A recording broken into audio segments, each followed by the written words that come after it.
Hello everyone, I'm Gandhipallam Srinivas, spoken English trainer.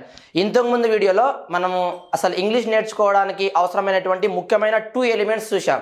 అయితే ఈ రోజు క్లాస్లో ఆ క్లాస్కు కంటిన్యూస్గా అండ్ నేనేం చెప్పాను, the whole English language rotates or moves around 24 helping verbs అని చెప్పా.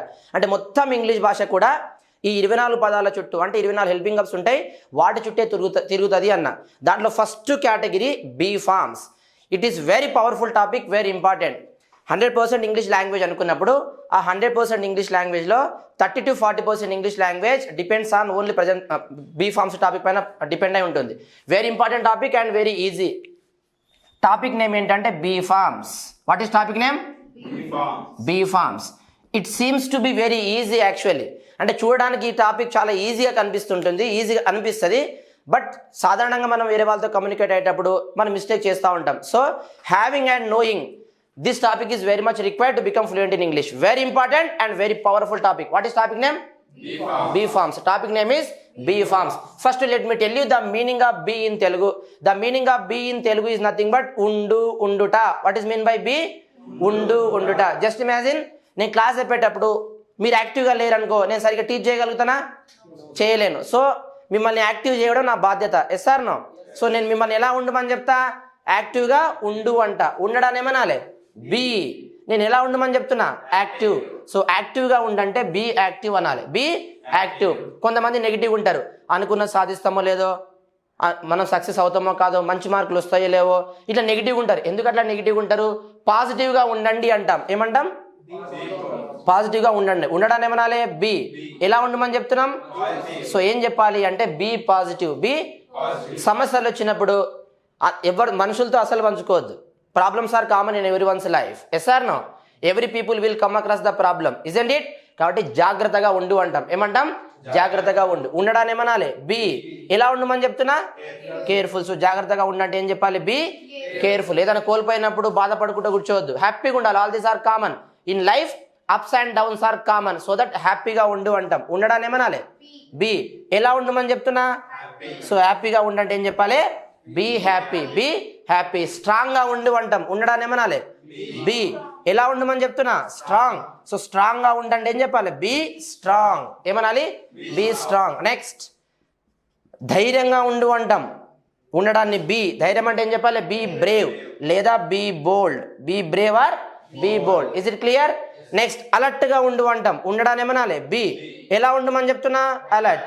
సో అలర్ట్గా ఉండు అంటే ఏం చెప్పాలి? Be alert. Be alert. నేను ఇక్కడ క్లాస్ చెప్తుంటే మీరు ఎక్కడికో వెళ్తున్నారు. అరే ఎక్కడికి వెళ్తున్నారు? ఇక్కడ ఉండండి అంట. ఇక్కడ ఉండడాన్ని ఏమనాలి? బీ. ఎక్కడ ఉండమని చెప్తున్నా? హియర్. ఇక్కడ ఉండు అంటే ఏం చెప్పాలి? Be here. అక్కడ ఉండు అంటాం. ఉండడాన్ని బీ. ఎక్కడ ఉండమంటున్నా? అక్కడ. సో ఏం చెప్పాలి? బీ దేర్ అనాలి. ఏమనాలి? Be there. రైట్. కొన్నిసార్లు భయపడుతూ ఉన్నప్పుడు మన బిలౌడ్ వన్స్ ఎవరైనా దూరం పోతుంటే ఎక్కడికి వెళ్ళకండి, నాతో ఉండు అంటాం. ఏమంటాం? నాతో ఉండు. ఉండడాన్ని ఏమనాలి? బీ. తో అంటున్నాం కాబట్టి విత్ వాడాలి. నాతో ఉండు అంటే ఏం చెప్పాలి? బీ విత్ మీ అనాలి. ఏమనాలి? Be with me. వారితో ఉండు అంటాం. ఏం చెప్పాలి? Be with them. Be with them. అతనితో ఉండు అంటే బీ విత్ హిమ్. ఏం చెప్పాలి? Be with him. అతనితో ఉండు అంటే బీ విత్ హిమ్ అనాలి. ఆమెతో ఉండు అంటాం. ఏం చెప్పాలి? Be with her. అంటే ఆమెతో ఉండు. మీ పేరెంట్స్తో ఉండు అంటే బీ విత్ యువర్ పేరెంట్స్. నీ ఫ్రెండ్స్తో ఉండు అంటే ఇక్కడ తో వస్తుంది కాబట్టి విత్ అనే పదం వాడి చెప్పేసేయాలి. కొన్నిసార్లు ఎవరైనా లిమిట్స్ దాటితే అరే డోంట్ క్రాస్ యువర్ లిమిట్స్, నీ లిమిట్స్లో ఉండు అంటాం. నీ లిమిట్స్లో ఉండు అంటాం. ఉండడాన్ని ఏమనాలి? బీ. ఎలా ఉండమని చెప్తున్నాం? So be in your limits. నీ కంట్రోల్లో ఉండు అని సజెషన్ ఇస్తాం.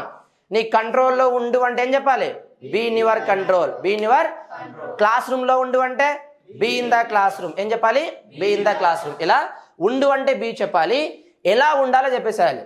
మీరు అందరూ ఒకసారి చెప్పండి. యాక్టివ్గా ఉండంటే ఏం చెప్పాలి? పాజిటివ్గా ఉండు. కేర్ఫుల్గా ఉండు. హ్యాపీగా ఉండు. స్ట్రాంగ్గా ఉండు. ధైర్యంగా ఉండు. అలర్ట్గా ఉండు. ఇక్కడ ఉండు. అక్కడ ఉండండి. నాతో ఉండు. వారితో ఉండు. అతనితో ఉండు. ఆమెతో ఉండు. మీ పేరెంట్స్తో ఉండు. మీ బ్రదర్తో ఉండు. Be with your brother. నీ లిమిట్ లిమిట్స్ ఉండు, క్లాస్ రూమ్ లో ఉండు, be in the classroom, focused గుండు, పంక్చువల్ గుండు, బి పంక్చువల్. ఇట్లా బి చెప్పి ఎలా ఉండాలో చెప్పేసేయాలి. తో వచ్చిందనుకో విత్ వాడాలి, లో వస్తే ఇన్ వాడాలి. దిస్ ఈజ్ ఓన్లీ పాజిటివ్, ఇది కేవలం పాజిటివ్ మాత్రమే. And we don't always say only positives, sometimes we people will say negative too. Negative కూడా చెప్తాం కదా. To make negative what we have to do is we need to write don't at the beginning of the sentence. ఏం రాయాలి? Don't. ఇప్పుడు ఉండు అంటే ఏంటి? B. ఉండొద్దు అంటే ఏం చెప్పాలి అంటే డోంట్ బి. ఏంటి? Don't be. ఎలా ఉండొద్దు అని చెప్తాం? డల్లుగా ఉండొద్దు అంటాం. ఏం చెప్తాం? డల్లుగా ఉండు అంటామా, ఉండొద్దు అంటామా? సో డల్లుగా ఉండకు అంటే ఏం చెప్పాలి? Don't B dull. Don't be negative గా ఉండొద్దు అంటాం. ఏం చెప్పాలి? Don't B negative. నువ్వు నెగిటివ్ గా ఉండొద్దు అంటే ఏం చెప్పాలి? Don't B negative. నెక్స్ట్ లేజీగా ఉండొద్దు అంటాం. ఏం చెప్పాలి? డోంట్ బి లేజీ అంటే లేజీగా ఉండకు అని అర్థం. ఓకే. నెక్స్ట్ సాడ్ గా ఉండకు అంటాం. నువ్వు సాడ్ గా బాధపడుతూ ఉండకంటే ఏం చెప్పాలి? డోంట్ బి సాడ్ అనాలి. నెక్స్ట్ వీక్ గా ఉండకు అంటాం. ఏం చెప్పాలి? Don't B week. Okay. Next పిరికి ఉంటారు కొంతమంది, భయపడుతూ ఉంటారు అన్నిటికీ. ఓకే. సో పిరికిగా ఉండకు అంటాం. ఏం చెప్పాలి? Don't B timid. పిరికిగా ఉండకు అంటే ఏం చెప్పాలి? Don't B timid. Okay. Next కొంతమంది చెప్తే వినరు, చాలా మొండి ఉంటారు. తినమంటే తినరు, చదవమంటే చదవరు, రాయమంటే రాయరు. Yes sir no? ఎందుకు అట్లుంటారు? మొండిగా ఉండకు అంటాం. మొండిగా ఉండొద్దు. ఉండొద్దు అంటే ఏం చెప్పాలి? Don't B. మొండిగా ఉండకు అంటే స్టబన్ అనాలి. ఏమనాలి? మొండిగా ఉండకు అంటే ఏం చెప్పాలి? Don't be stubborn. Don't be. నువ్వు ఇక్కడ ఉండు అంటే ఏంటి? Be here. ఇక్కడ ఉండొద్దు అంటే డోంట్ బి హియర్. ఒక్కసారి చెప్పండి. ఇక్కడ ఉండు అంటే ఏం చెప్పాలి? ఉండొద్దు అంటే డోంట్ బి హియర్. అంతే. నెక్స్ట్ అక్కడ ఉండు అంటే బీ దేర్ కదా. అక్కడ ఉండొద్దు అంటే don't be there. Don't be there.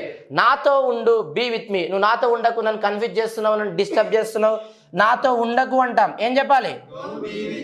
Don't be with me అంటే నాతో ఉండకు అని అర్థం. క్లియర్? నెక్స్ట్ వారితో ఉండొద్దు అంటాం. ఏం చెప్పాలి? Don't be with them. Don't be with them అంటే వారితో ఉండకు అని అర్థం. క్లియరా? నెక్స్ట్ అతనితో ఉండకు అంటే డోంట్ బి విత్ హిమ్ అంటే అతనితో ఉండకు అని అర్థం. నెక్స్ట్ ఆమెతో ఉండకు అంటే డోంట్ బి విత్ హర్ అంటే ఆమెతో ఉండొద్దు అని అర్థం. Got it? ఓకే. నెక్స్ట్ క్లాస్లో ఉండంటే be in the classroom. నువ్వు డిస్టర్బ్ చేస్తున్నావు, క్లాస్లో ఉండకు అంటే ఏం చెప్పాలి?